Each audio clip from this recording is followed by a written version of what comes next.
Welcome back to my channel SHR ഫാമിലിയിലേക്ക് ഏവർക്കും സ്വാഗതം. ഇന്നത്തെ എൻ്റെ വീഡിയോ എന്ന് വെച്ചാൽ എങ്ങനെ കരിയാപ്പ് നമുക്ക് നല്ല രീതിയിൽ വളർത്തിയെടുക്കാം എന്നുള്ളതാണ്. ഇങ്ങനെ നമുക്ക് വന്നാലും നമുക്കിവിടെ ഇതിന് മുരടിപ്പും ഉണ്ടാകും, പിന്നെ പുഴുവും വരും. അതിന് നമ്മൾ ചെയ്യേണ്ട ഒരു ടിപ്പ് ഞാൻ നിങ്ങൾക്ക് പറഞ്ഞുതരാം. ഇതിന് മുന്നേ എൻ്റെ വീഡിയോ കരിയാപ്പിൻ്റെ ഒത്തിരി പ്രാവശ്യം ഇട്ടിട്ടുണ്ട്, എന്നാലും ഈ ടിപ്പ് ഞാൻ ചെയ്തിട്ടില്ലായിരുന്നു. തലേ ദിവസത്തെ പുളിപ്പിച്ച കഞ്ഞിവെള്ളമാണിത്. തലേദിവസത്തെ പുളിപ്പിച്ച കഞ്ഞിവെള്ളത്തിലേക്ക് നമ്മൾ ഒരു 2 സ്പൂൺ മഞ്ഞൾപ്പൊടി വിട്ട് കലക്കി ഇതിങ്ങനെ നമ്മളങ്ങ് സ്പ്രേ ചെയ്ത് കൊടുക്കണം കരിയാപ്പിന് മൊത്തത്തോടെ. സ്പ്രേ ബോട്ടിലുണ്ടെങ്കിലും കുഴപ്പമില്ല. എൻ്റെ സ്പ്രേ ബോട്ടിൽ ഈ ഇടയ്ക്ക് അടഞ്ഞു പോയി മേടിച്ചത്, അതുകൊണ്ട് ഇതിങ്ങനെ കുപ്പിയിൽ ഫുള്ളും നമ്മൾ കരിയാപ്പയിൽ ഇങ്ങനെ തെളിച്ച് കൊടുക്കണം.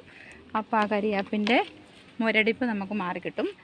അതുപോലെ ഞാൻ കരിയാപ്പ് വൃത്തിയാക്കി ചെറിയൊരു കുഞ്ഞു തൈയായിരുന്നു ഇത്. നോക്കൂ ഗൈസ്, ചെറിയൊരു തൈയായിരുന്നു. അത് ഞാൻ ഇതുപോലെ വൃത്തിയാക്കി കരിയാപ്പ് നമ്മൾ തടവെടുത്ത് കണ്ടോ, ചിരട്ടയാണ് വെച്ചേക്കുന്നത് ചുറ്റിലും.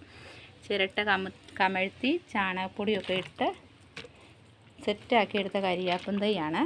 പിന്നെ ഞാൻ പല വീഡിയോസിലും കണ്ടായിരുന്നു, ഹാളിലും തിണ്ണയിലൊക്കെ ആയിട്ട് കരിയാപ്പ് വെച്ചേക്കുന്നു. അപ്പോൾ അതൊന്ന് നമുക്ക് പരീക്ഷിക്കാമെന്ന് കരുതിയിട്ടാണ് ഇങ്ങനെ ഞാൻ കരിയാപ്പും തൈ ചട്ടിക്കകത്ത് ഒരു കരിയാപ്പും തൈ ഇങ്ങനെ വെച്ചേക്കുന്നത്. അതിലും നമ്മൾ ഒഴിച്ചു കൊടുക്കണം.